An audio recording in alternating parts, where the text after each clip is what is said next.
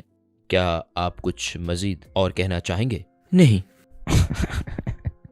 علی دعویٰ ایک مسکراتا نوجوان ہے، ایک ذہین نوجوان۔ وہ سخت نہیں ہے۔ ہاں، میں نرم ہوں، نرم مجرم ہوں۔ تبارک اللہ۔